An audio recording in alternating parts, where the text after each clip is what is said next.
Turn left.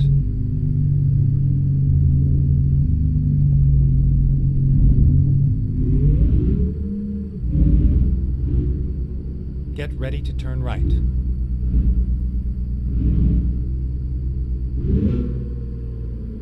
Turn right.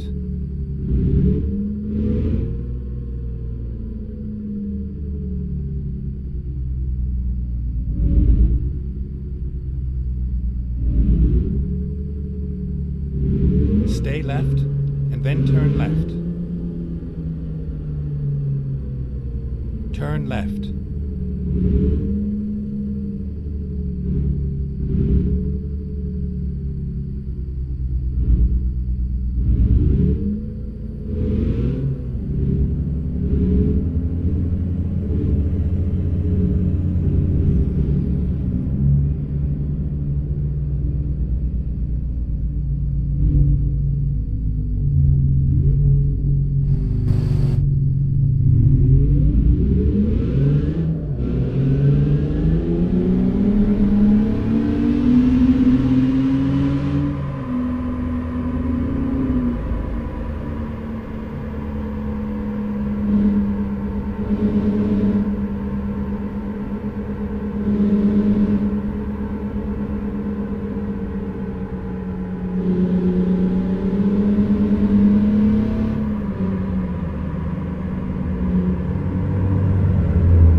often with lifelong disabilities.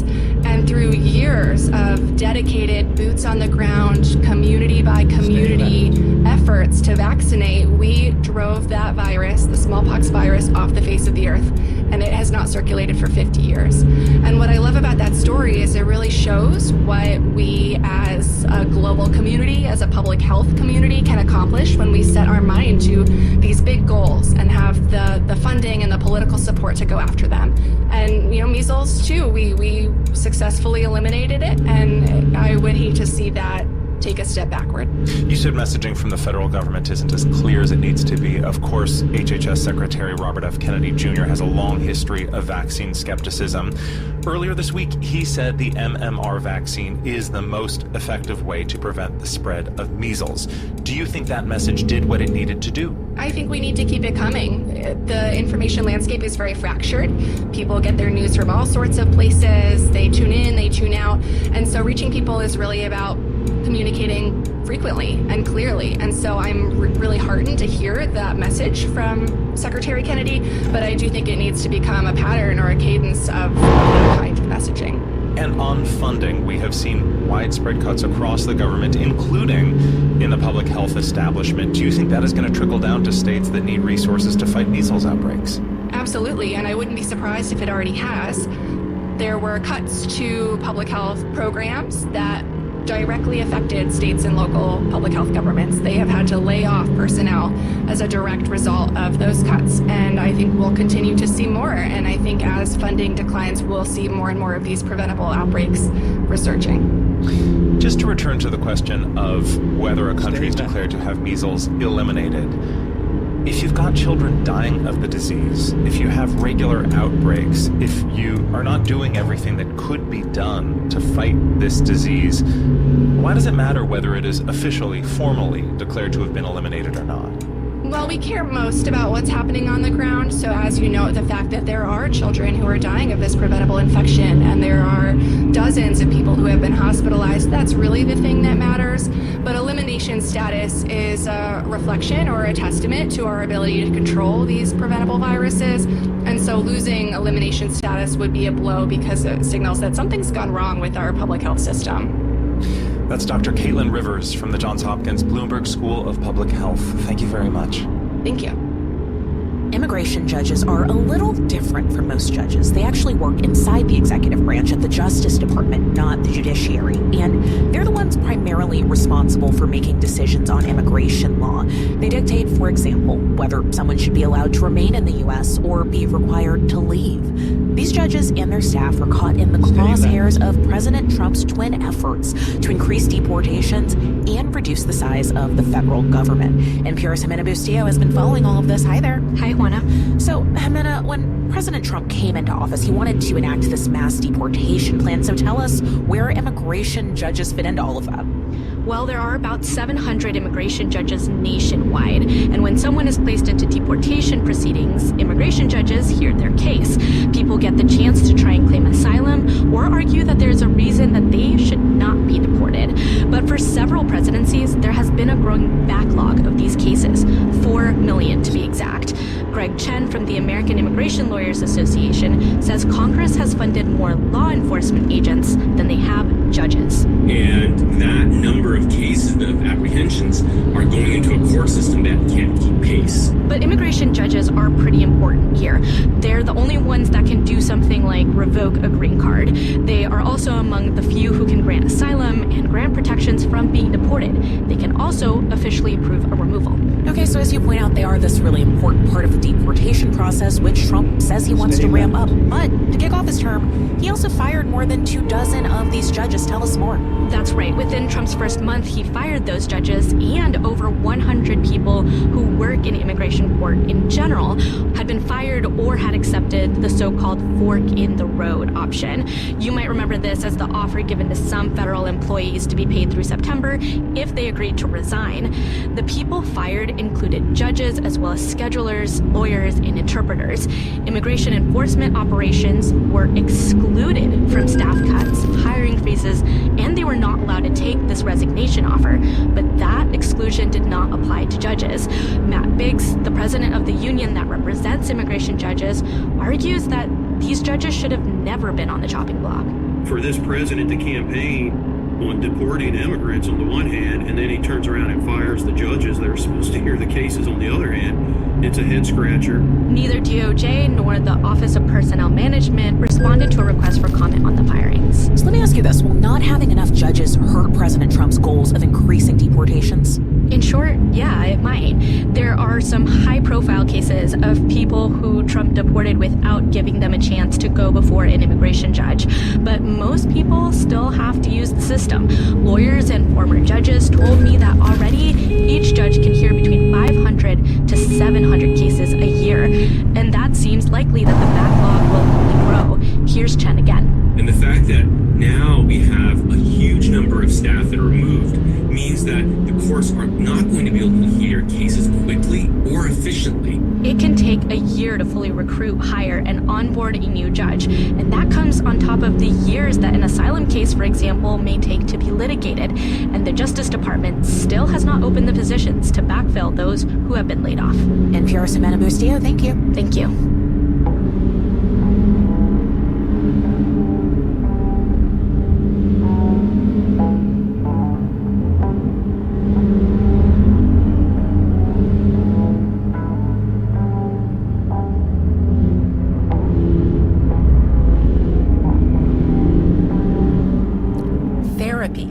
One of the new frontiers for artificial intelligence. A number of AI bots already on the market claim to offer mental health care, but some have dubious results or have even led people to self-harm. A recent study, however, suggests that given the right kind of training, AI therapy could be as effective or even better than human therapists in providing mental health care. NPR's Katia Riddle reports.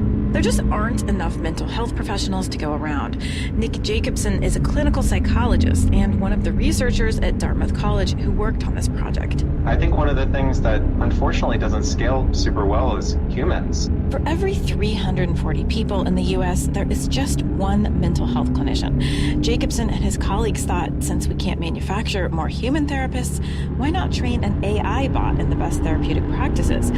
Fast forward to today, after 5 years of work, they published the results of the first randomized clinical trial for an AI therabot in the New England Journal of Medicine. The effects that we see in each of our outcomes strongly mirror what you would see in the best evidence-based trials of psychotherapy studies, with folks giving a gold standard dose of the best treatment we have available. These researchers gathered a group of roughly 200 people who had diagnosable conditions like depression and anxiety, or were at risk of developing eating disorders.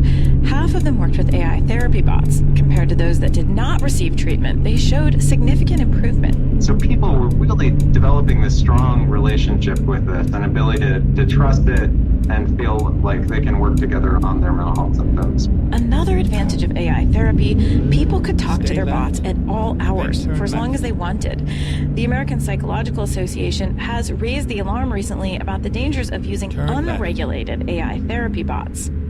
But the association is pleased with this clinically trained and tested bot. Vale Wright is the director of the Office of Healthcare Innovation at the APA. The therabot in this study checks a bunch of the boxes that we have been hoping technologists would start to make.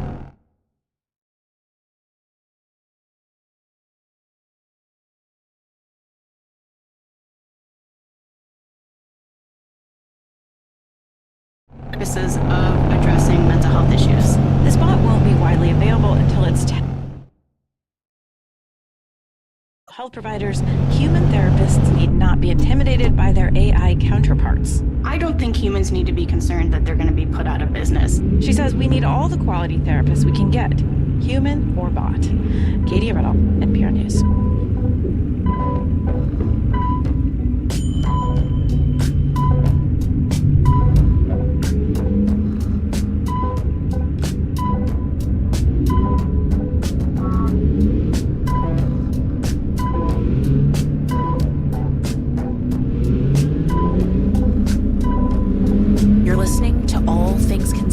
From NPR News. And you're listening to KWGS News on Public Radio Tulsa. It's 6:18. I'm Ben Abrams.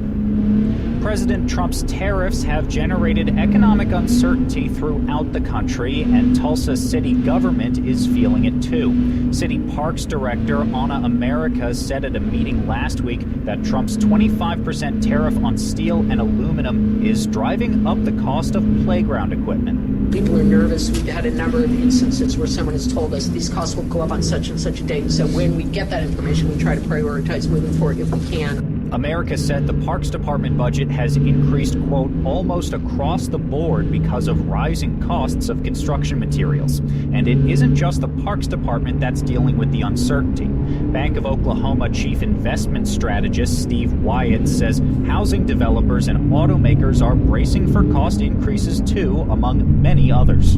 If you're a public leader, if you're a corporate CEO, and you're trying to make plans to do projects that may take multiple years to get done, it just makes that planning process so much more difficult. As for the Parks Department, City Councilor Karen Gilbert has quarterly basis to evaluate costs of projects. The visas of 8 students at Oklahoma State federal government. KOTV reports OSU confirmed the revocation, though no reason has been given.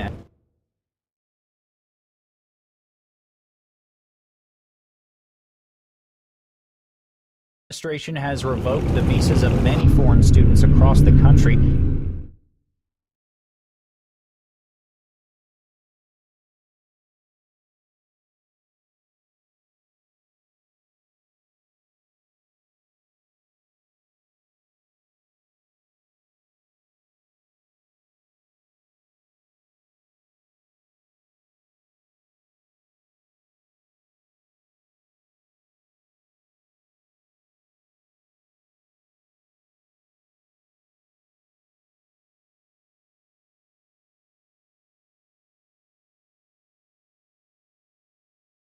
Year to grow greener, healthier communities for generations to come. Subaru, more than a car company. And from the Doris Duke Foundation. From NPR News, this is All Things Considered. I'm Elsa Chang. And I'm Juana Summers. Probationary government employees, typically those in their first or second year on the job, were an early casualty of the Trump administration's cost-cutting efforts. Today, the Supreme Court allowed the president to move forward with the firings of over 16,000 government workers who fall under this umbrella, but the court did not address whether the firings were legal. So what is the impact of today's ruling as unions and former employees continue to challenge the Trump administration's moves? NPR's Nina Totenberg is here in the studio. Hi there. Hi there, Juana. So, Nina, if you can, just start with what the court did today and what the vote was. Well, first the vote. Only 2 justices noted a dissent and would have allowed the litigation to proceed as is. The rest, presumably, signed on to an unsigned order in which the court said that the nonprofits that brought this case do not have legal standing to sue in court because they could not show how they, themselves, the nonprofits, were harmed by the firings. That leaves these thousands and thousands of employees with basically one recourse. They have to first challenge their firings at the Merit Systems Protection Board, which is the federal agency charged with protecting civil servants.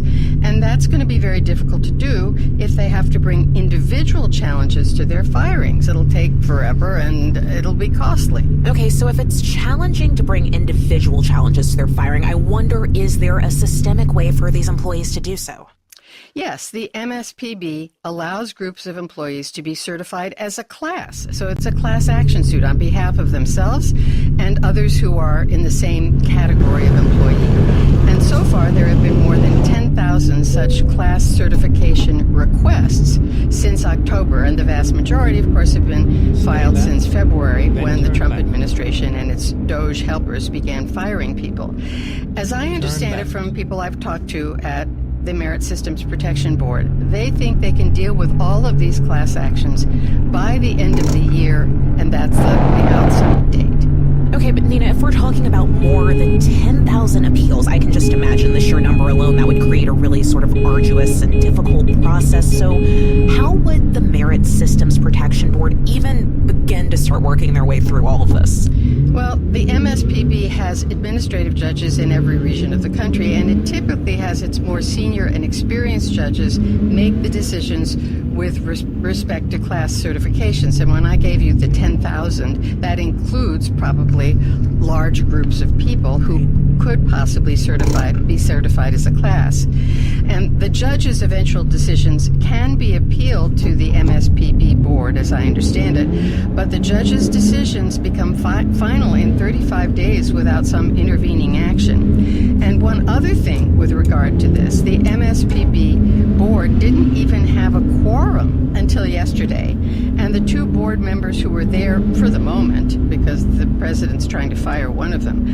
they might well cancel each other's votes out if they were to take an appeal before the 35 days. In any event, the law allows a relatively quick appeal to the Court of Appeals for the Federal Circuit.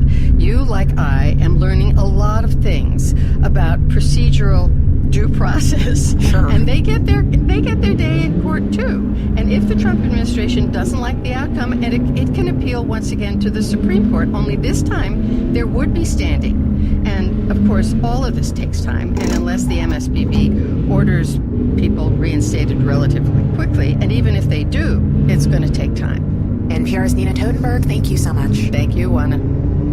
The U.S. has started scheduling interviews with some Afrikaners in South Africa. This follows an executive order from President Trump that offers the white minority group refugee status. That move has emboldened other groups in South Africa who are now calling on Trump to go even further and support their secessionist ambitions. Kate Bartlett reports from Johannesburg. We shall build a society in which all South Africans, both black and white, will be able to walk home without any fear in their hearts. President Nelson Mandela's inaugural address at the dawn of South Africa's multiracial democracy in 1994. A rainbow nation at peace with itself and the world.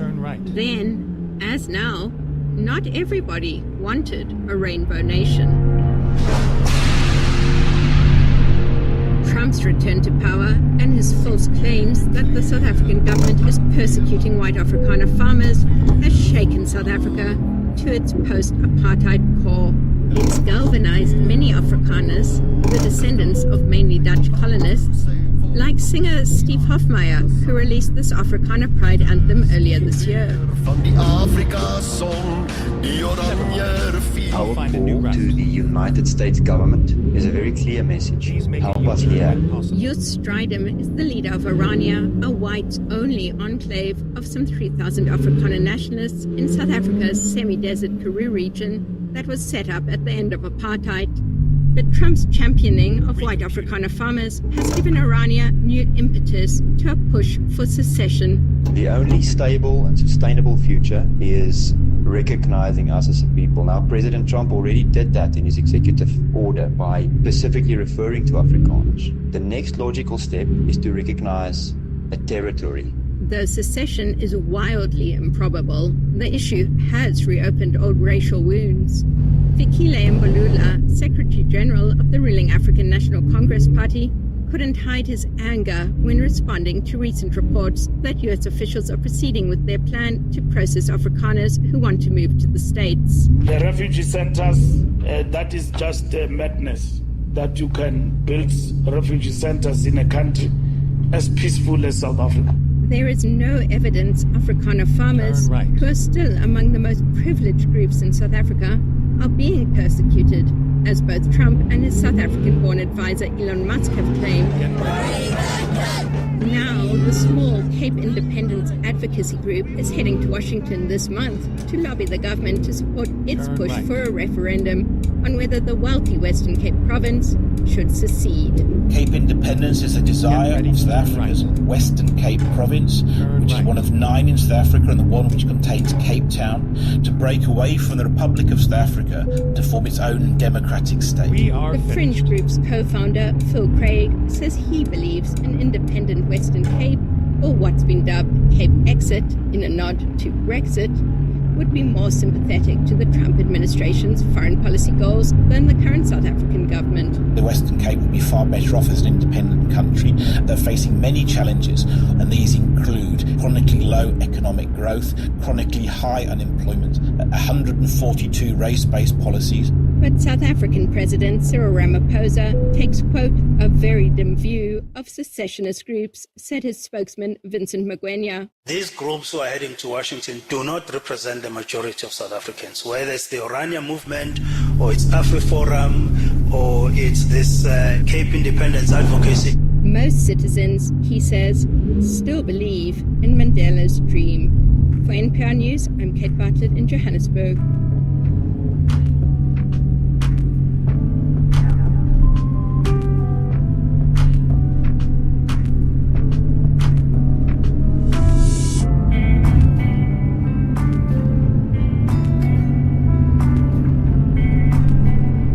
This is NPR News.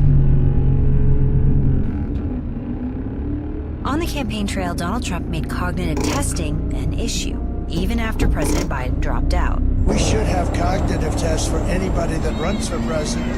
But how much will President Trump share about his fitness now? We'll listen to how he and his doctors have talked about his health. That's on the next Morning Edition from NPR News. Tomorrow morning from 5 to 9 on Public Radio 89.5. Support for Public Radio Tulsa is provided by Southwood Landscape and Garden Center at 91st and Lewis, offering an open-air shopping experience for all things gardening in a 5-acre park-like setting, locally owned and operated since 1982. More at southwoodgardencenter.com. From the University of Tulsa, this is Public Radio 89.5. KWGS HD1 Tulsa, made possible by your financial support.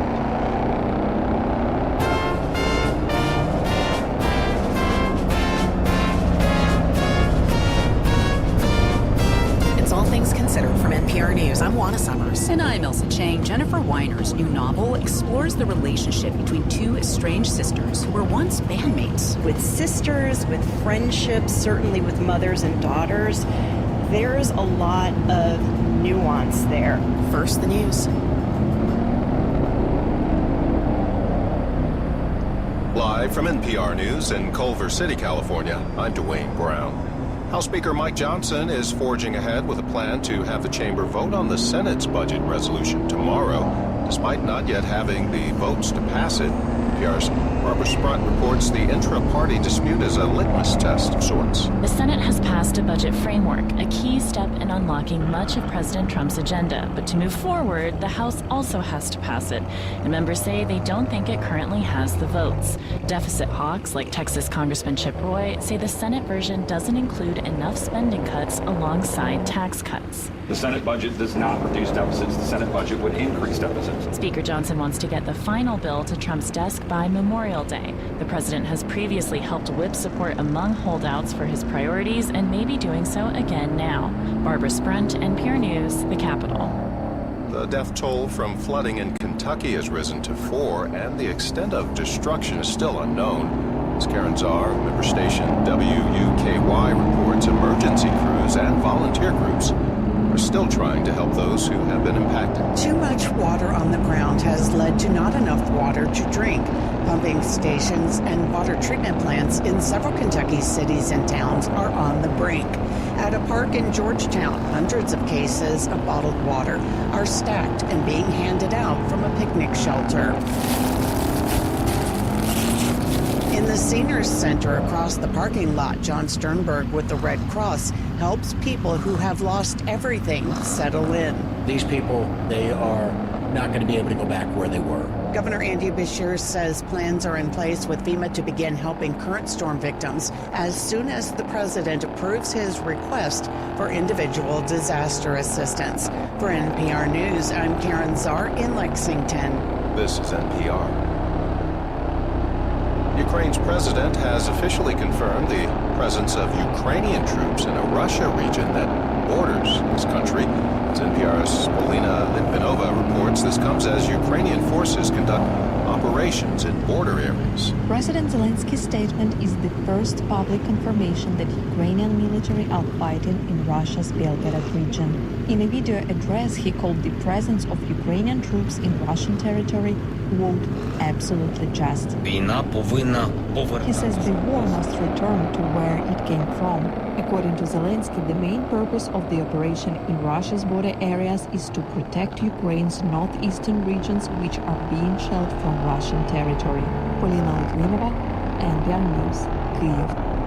As the Chinese government and the Trump administration spar over escalating tariffs, Beijing has hit the brakes on negotiating a deal to bring TikTok under American ownership. Last week, President Trump gave the Chinese-owned video app another 75 days to work out a deal to move operations into a new company based here in the U.S., but that was before President Trump threatened to slap an additional 50% tariff on Chinese-made imports if the country didn't withdraw its retaliatory tariffs. Well, lots of trouble on Wall Street, stocks finishing lower again after wiping out some early gains. This is NPR. For over 75 years, the University of Tulsa has been home to Public Radio Tulsa. Today is TU Giving Day, when you can support TU and the departments that are most meaningful to you, including Public Radio Tulsa, with your gift. Make your TU Giving Day gift to Public Radio Tulsa at givingday.utulsa.edu and select Public Radio Tulsa. That's givingday.utulsa.edu. Support for Public Radio Tulsa is provided by the McKnight Center in Stillwater, presenting pianist Yefim Rothman, showcasing works from his many national and international performances and recordings. Information at mcknightcenter.org. A listener-supported service of the University of Tulsa, Public Radio 89.5, KWGS HD1, Tulsa. Support for NPR comes from the station and from Bank of America. From local shops to global enterprises, Bank of America is committed to helping businesses of all sizes make every move matter. Learn more at bankofamerica.com/bankingforbusiness. From Indeed, committed to giving job listings increased visibility with relevant candidates through its sponsored jobs feature. Learn more at Indeed.com/NPR. And from the John D. and Catherine T. MacArthur Foundation at macfound.org. This is All Things Considered from NPR News. I'm Juana Summers in Washington. And I'm Elsa Chang in Culver City, California. President Trump's tariffs have sparked reactions from all over the globe. Some countries targeted by Trump are retaliating with measures of their own. Others do want to negotiate. Meanwhile, stock markets tumbled badly before settling a little bit today, and there's been increasing pushback in Congress, including from some Republicans. Today, a bipartisan group in the House introduced a bill to limit presidential authority over tariffs and require congressional approval for them. It's similar to a measure introduced earlier in the Senate. Republican Congressman Jeff Hurd of Colorado is one of the co-sponsors in the House and joins us now. Welcome. Hi, Elsa. Happy to join you. Well, thank you for being with us. So, as you've been watching these tariffs piling up, just give us a sense of what's been going through your mind these last several days. Well, I think like most Americans, I've been seeing the severe economic dislocation, but fundamentally for me, the issue that it raises is who has the authority when it comes to this issue of tariffs. And from my perspective, the Constitution, specifically Article 1, Section 8, is very clear that tariff responsibility lies with Congress in Article 1 of the Constitution, and I think that's something that this bill seeks to restore and clarify. Okay, well, regardless of what the Constitution says or how you interpret what the Constitution says, what are you hearing from your constituents about these tariffs? What's been their reaction? Well, I think most folks are concerned. They're seeing what's happened in the stock market and what's happening also a number of our manufacturers and producers in the district. My district is mostly western and southern Colorado, so we have a lot of manufacturing, but also a lot of ag and folks that are growing the food that we eat. And so they're concerned about some of the things that they're seeing in the market broader, and they're also concerned, like many Americans, about the scope and breadth of what we're seeing with respect to many of these tariffs. Okay, the thing is, though, Republican leaders in Congress, including Speaker Mike Johnson, appear not inclined to act on this legislation. Like, they're saying that lawmakers should give the president and these tariffs more time. So how long is too long, in your opinion? Well, I think the way that the legislation contemplates this is that Congress would have a 2-month period within which it could review the depth and breadth of the tariffs and see whether or not this is something that would be consistent with what Congress envisions makes sense. You know, I know that tariffs can be a helpful tool in the toolbox for negotiations, but they can have major impacts on farmers, small businesses, and families in districts like mine and across the country. And fundamentally, I think that's why it's important that those decisions should be made with Congress having to say. Yeah, but given that most Republicans in Congress are not speaking out against these tariffs like you are, do you realistically think your measure has any chance of passing? I think we'll have to see. I mean, look, fundamentally for me, I'm a constitutional conservative, and this is not a political issue. And I would back this legislation regardless of who or which party is in the White House. And when I was running for office, I said the two things that I wanted to support were the Constitution of the United States and the people of the 3rd Congressional District. And I think supporting this legislation, regardless of how far it goes, is consistent with those promises I made to the people that sent me here. I am curious, is it harder to advocate for your constituents when President Trump and his allies are threatening to primary their critics and unseat them in next year's elections? Like, how much do you weigh that? Well, I try to control the things that I can control and not worry too much about the things that I can't control. I made promises to the people that I represent when I came here to uphold the Constitution and to do everything I can to look out for the people of the 3rd Congressional District. Do you think you'll be targeted for supporting this tariff bill? I don't know. I think the president knows that I am constitutional conservative. You know, his agenda of energy dominance, growing our economy, reducing prices for American citizens, lowering what you pay at the grocery store, at the gas pump, and your utility bill. Those are all priorities that I have, and he has no more effective advocate in Congress than me for those priorities and the priorities that I think the vast majority of Americans share. Republican Congressman Jeff Hurd of Colorado, thank you very much for joining us. Happy to join you, Elsa. Throughout its history, the United States never had an official language. That is, until President Trump signed an executive order last month making it English. It's a broad designation, but immigrant advocates worry that the order could cause real harm. NPR's Elena Moore reports. On the surface, Trump's order wouldn't appear to change much. English was already the official language in 30 states, and most Americans speak it. But this order goes a step further than what states have done. Declaring English the official language of the country is definitely a symbolic act. However, there are very concrete and what will be very tangible changes to federal language access policy. Jacob Hofstetter is with the Migration Policy Institute, a nonpartisan think tank. He says Trump's order rescinded a Clinton-era measure requiring federal agencies to make their services accessible for people with limited English proficiency.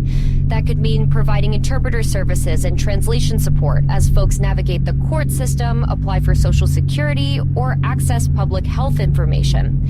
That said, Trump's order lifts requirements, but it doesn't automatically force changes at federal agencies. It really remains to be seen the extent to which agencies will use the newfound leeway they have to provide less assistance. So the question is, will they?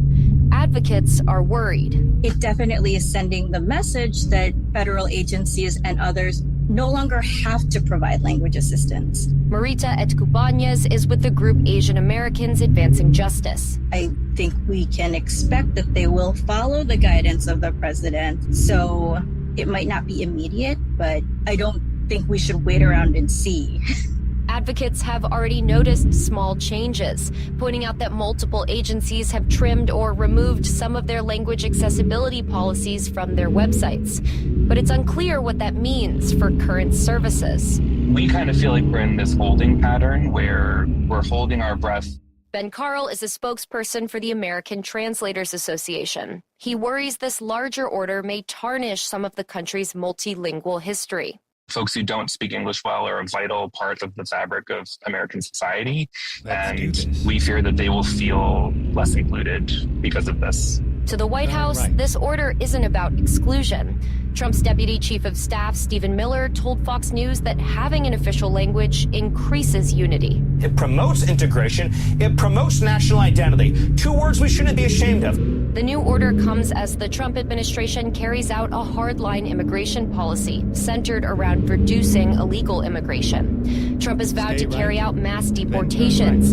He's also said he'll end birthright citizenship for children born in the U.S. to parents without legal status, a right explicitly enshrined in the U.S. Constitution. Critics of his immigration policy argue that the English language order is part of that broader agenda. But as Kate Mencken, a professor at Queens College CUNY, points out, attitudes around language policy have a history of being in flux. I think of language policy in the U.S. kind of like a pendulum, swinging between these opposing ends of restriction and tolerance. She says the politics of immigration could help decide which direction that pendulum swings next. Elena Moore, NPR News.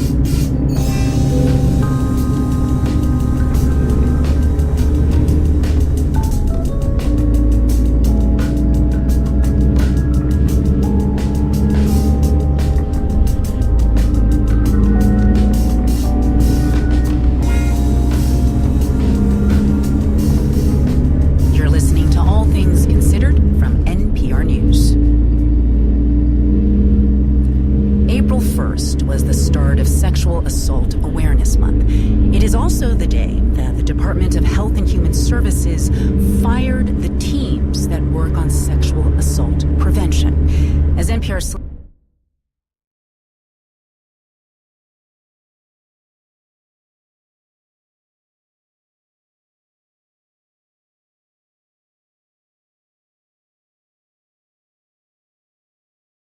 and hold town halls with public safety officials. So for the staff that coordinates and funds those efforts,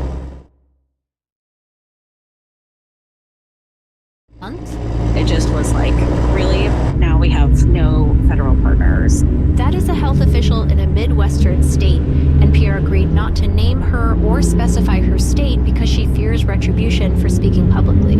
Even in a red state, like, we've never had issues with, like, getting our work through. It's not a super controversial thing that, like, you don't want your daughter to be raped in college, right? Like, that's generally, like, a well agreed upon thing. Bipartisan laws passed by Congress require that the CDC provides this support to state and local groups. The Violence Against Women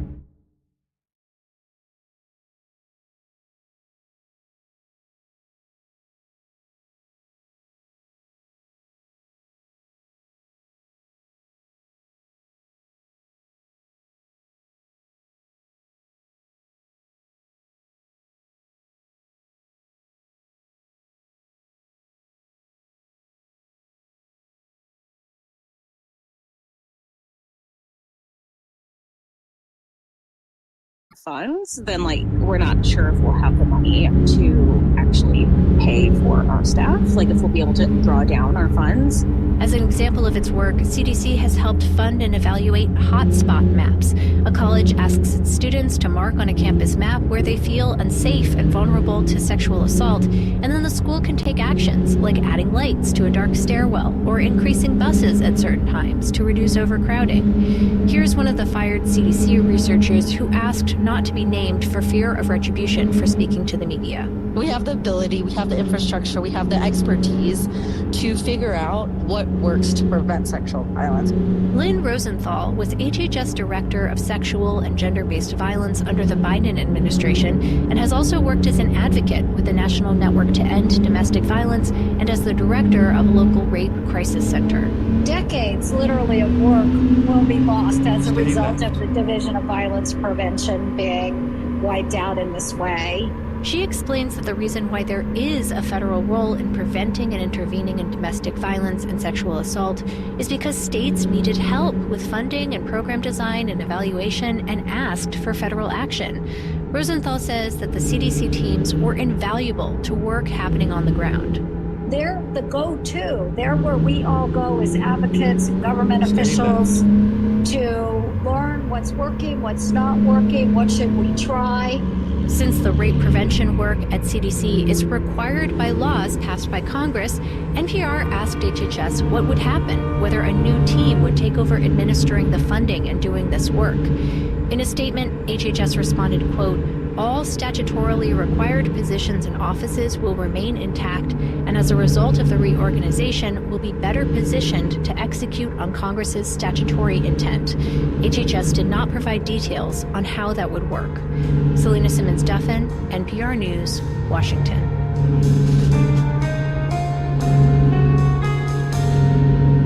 You're listening to All Things Considered from NPR News.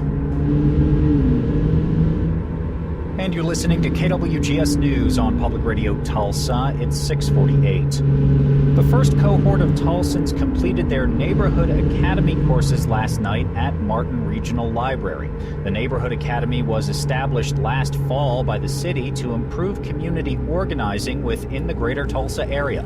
City of Tulsa Neighborhood Liaison Caleb Perkins says organizing starts when neighbors meet neighbors. We want to take an individual from the more basic, just not knowing anybody in their neighborhood, to knowing people that are nearby, to knowing the boundaries of their neighborhood, to knowing everybody in their neighborhood, and then to make real change. Neighborhood Academy graduates complete a trio of 3-hour sessions, which include testimonials from people sharing success stories, workshops, and organizational tools. Perkins says one tool has been particularly helpful. Little piece called Neighborhood Conditions Index, which is this informational tool that allows you to really gauge what your strengths are in your neighborhood versus some of your weaknesses, so you can start working towards change. The Neighborhood Condition Index compares each neighborhood with the Tulsa average for many categories, from parks and recreation to economic development. For more information on the Neighborhood Academy, go to the City of Tulsa's website. Bills in the Oklahoma legislature are looking to limit virtual school days and expand school tutoring. Oklahoma Voice reports Senate Bills 758 and 215 have moved out of committees and are closer to becoming law. 758 would limit public schools to 2 virtual learning days per school year. 215 would require students from 2nd through 5th grade to take math screening tests and be tutored if their proficiency is low. This is KWGS News on Public Radio 89.5 and online at publicradiotulsa.org.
straight.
Okay, here we go.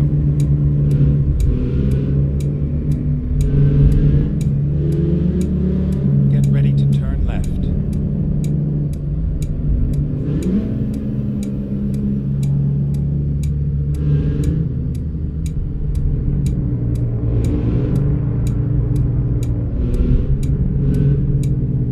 Turn left.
Ready to roll.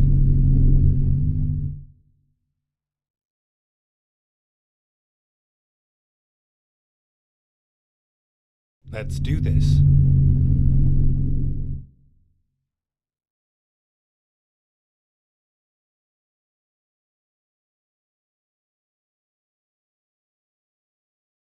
Drive safe.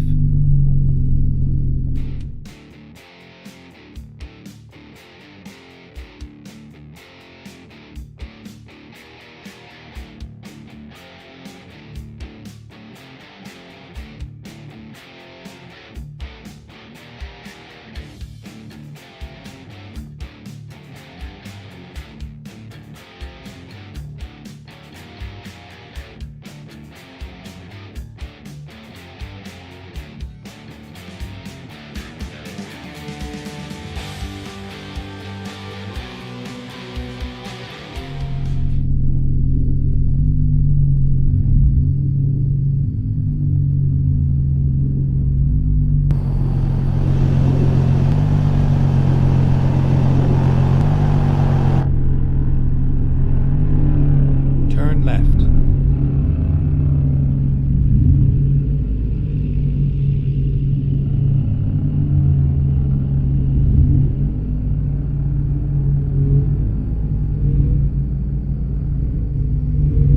Get ready to turn right. Turn right.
Never mind. I'll find a new route.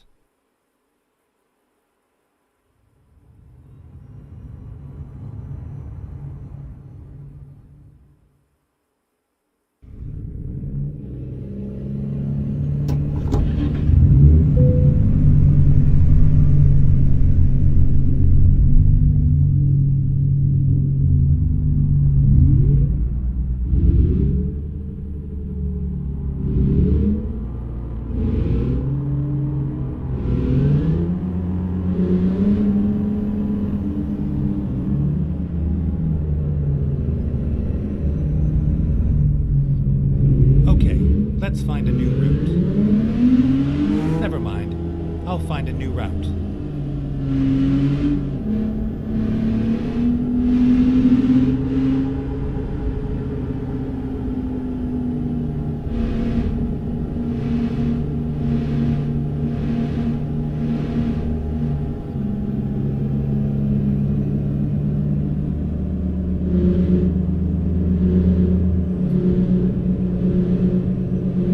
Stay right, and then continue straight.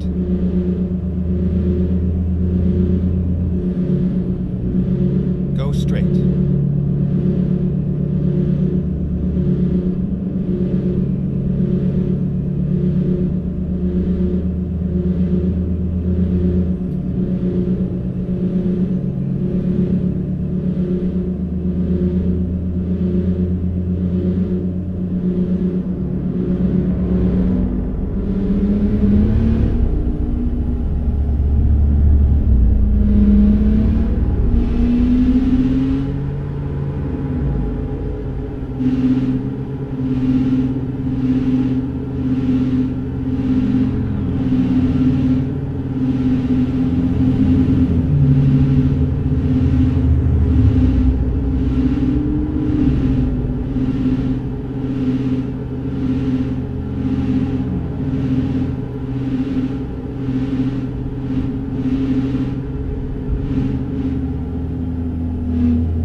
Time to hit the road.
straight.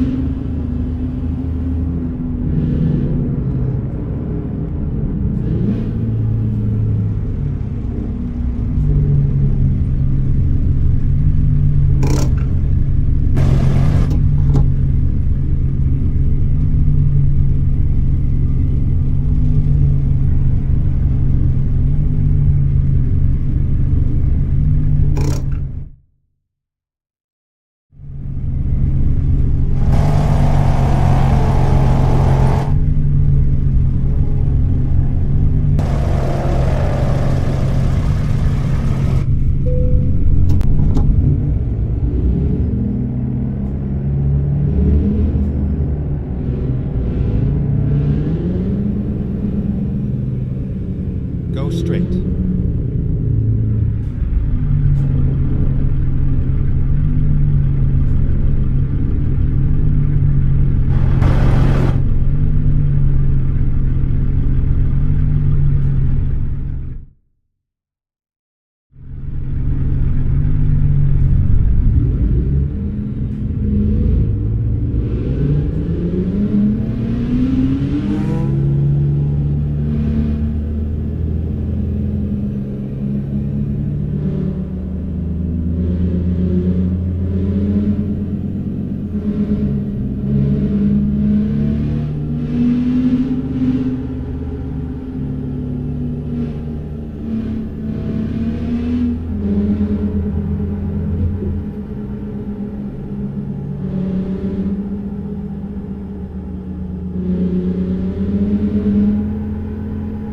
Stay right, and then exit right.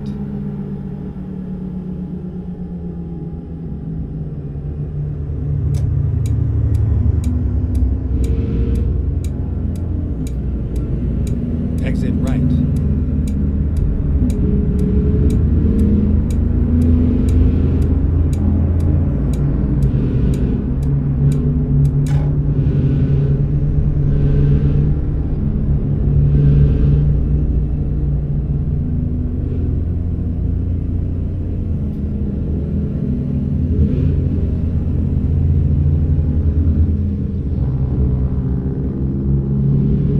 Stay right, and then turn right.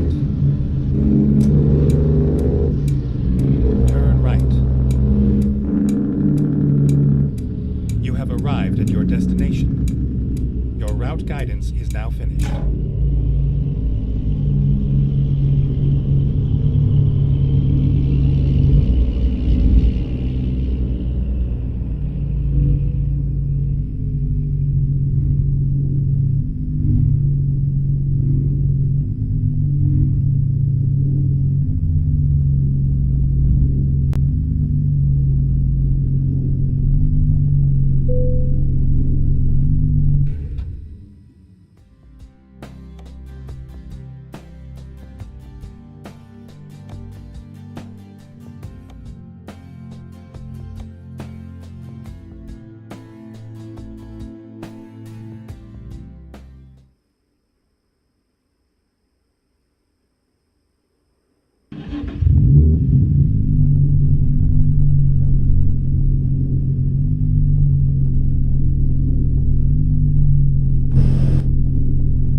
Time to get the job done. Get ready to turn right. Turn right.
Stay right.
Stay left, and then turn left.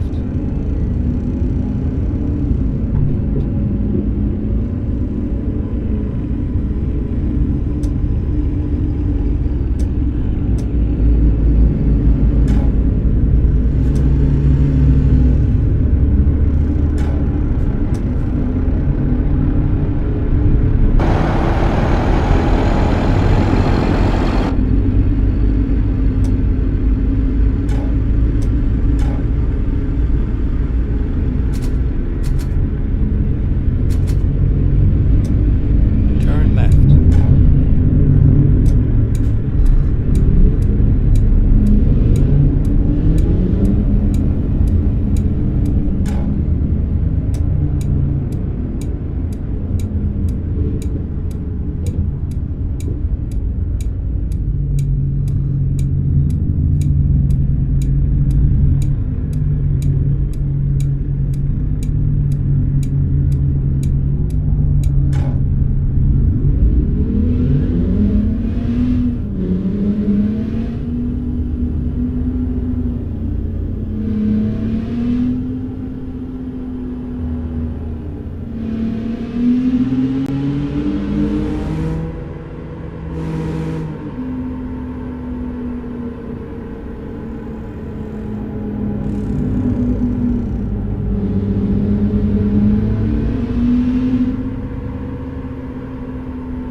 Go straight.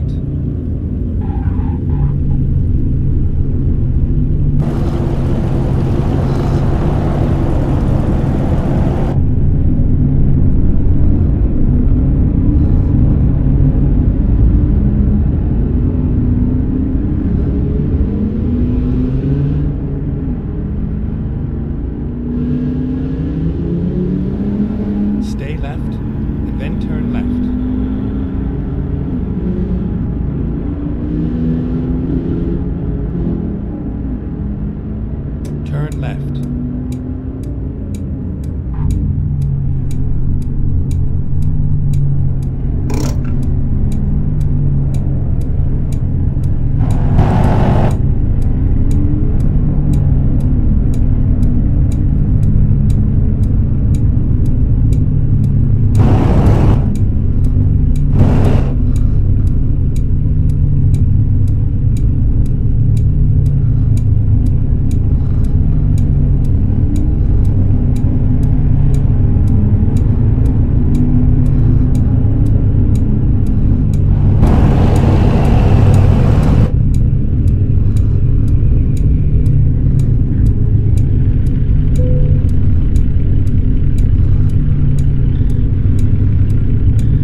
It's all over now.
Let's go.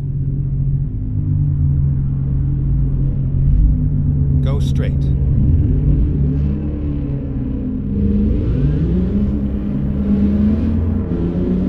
Stay right, and then turn right.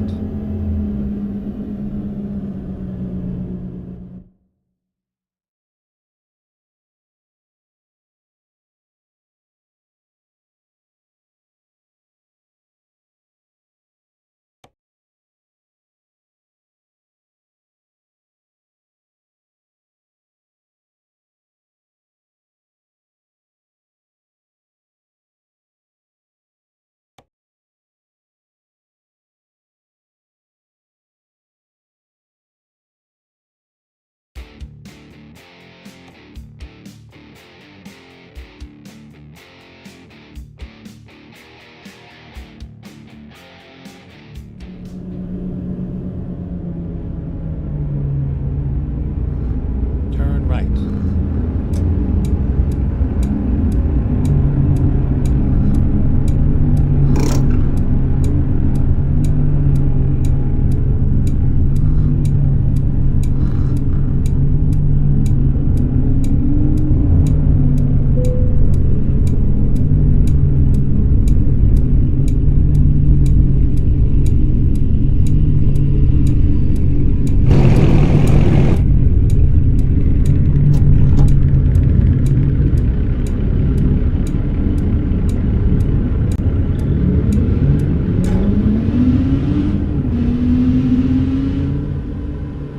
Stay left, and then turn left.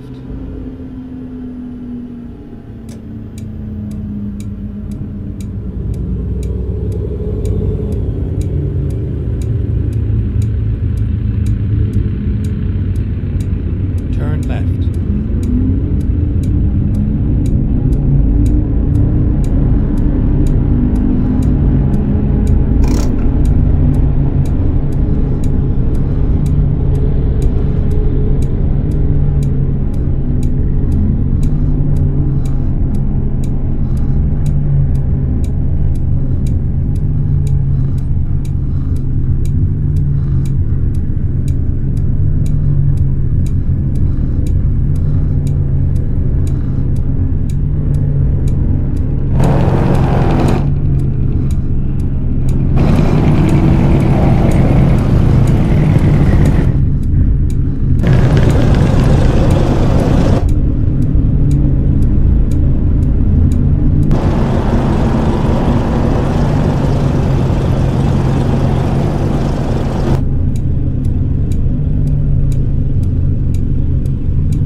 Stay right, and then turn right.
Stay right, and then exit right.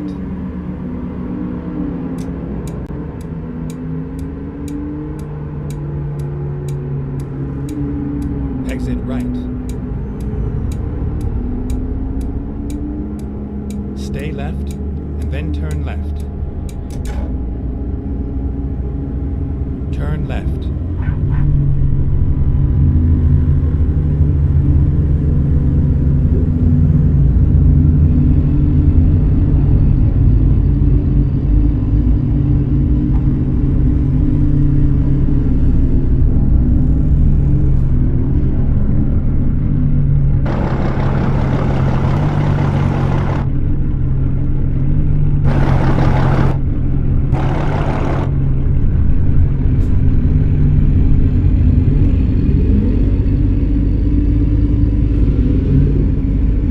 Go straight.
Stay right, and then turn right.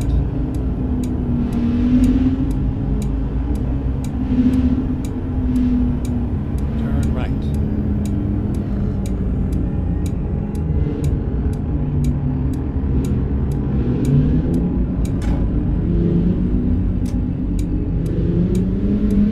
Get ready to turn left.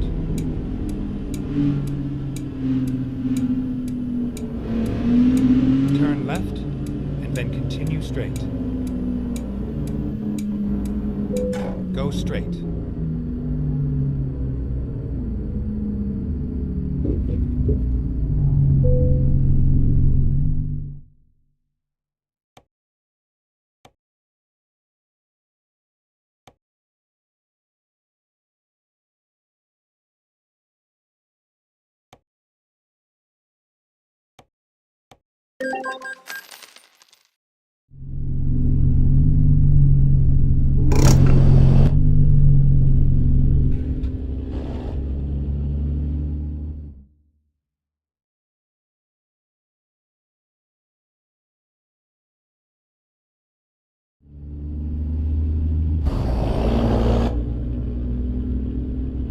Ready to roll.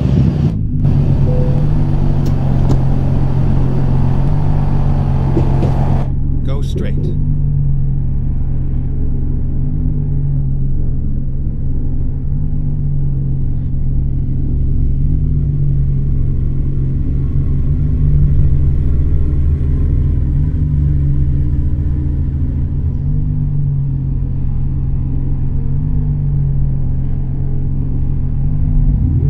Get ready to turn left. Turn left.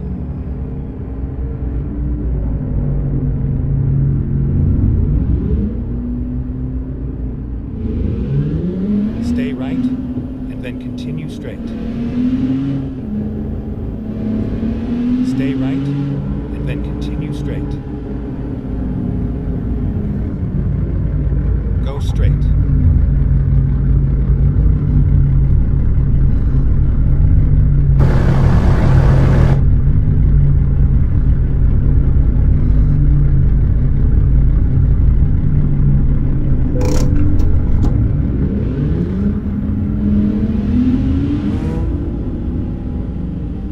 Turn right.